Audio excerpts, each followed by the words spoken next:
Hello again, and welcome to the garden at the vicarage. I'm making this video sitting out on the rose garden, or in the rose garden at the vicarage. Here on the vicarage we've got a tiny little plot of land, and it's growing with thousands and thousands of wild roses. I'm one of those guys who's a very messy gardener, and I think the most important thing to me in gardening is the fragrance of the garden. And so I've got things growing in my garden that smell really good, and anything that smells really good gets to stay.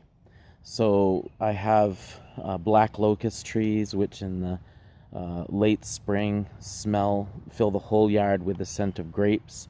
I've got lilacs.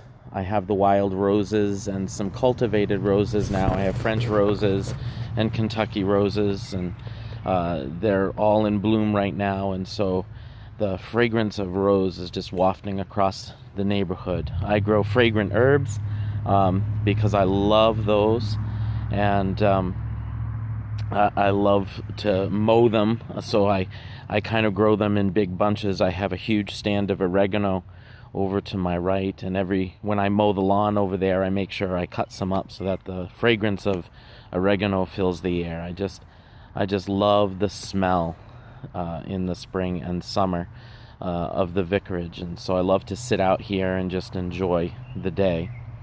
Well, I wanted to catch you up a bit on the artist reboot and where that has been taking me and Brenda. We are doing a project or a program called It's Never Too Late to Begin Again by Julia Cameron, and she writes a book for artists to help them reboot in the middle of life. Really, the book is meant for retirees, but Brenda and I are at points in our lives where things are changing up for us, and so we thought it would be good to at least look at the book and modify what we could. And so every morning we do some morning writing. It's turned into more like, if I can find time to sit down and write 3 pages during the day, that's a good thing. But this morning I actually did it. I got up first thing, and by 5:30 this morning I was doing my morning pages. Yesterday, once a week, you're supposed to go out, according to the program, to do something that is going to inspire your creativity. So yesterday, Brenda and I took the morning. I had a rare Saturday off, and so she and I drove about an hour down to Deerfield, Mass, to see historic Deerfield. And I learned some things that really, I believe, are going to help me greatly in this artistic reboot. First of all, I learned that one of the things I don't value right now is my artistry.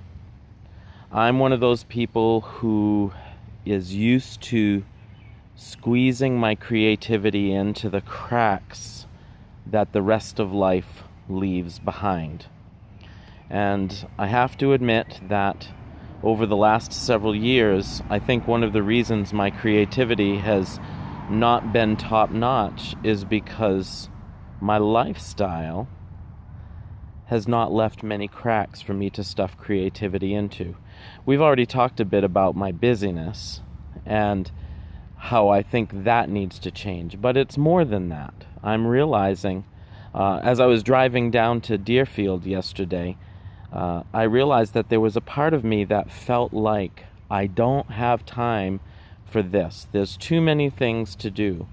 There's too many things to do in the yard. I don't have enough time off to take a trip down to Deerfield to reboot my creativity.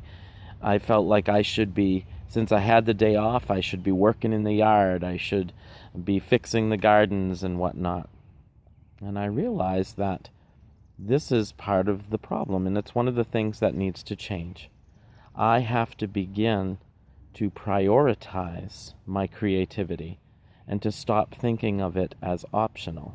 If I want to truly see my creativity reach its optimum level, I need to give it space, not just by slowing down life, but by prioritizing the creative in my life. And I have to stop saying I don't have time for it.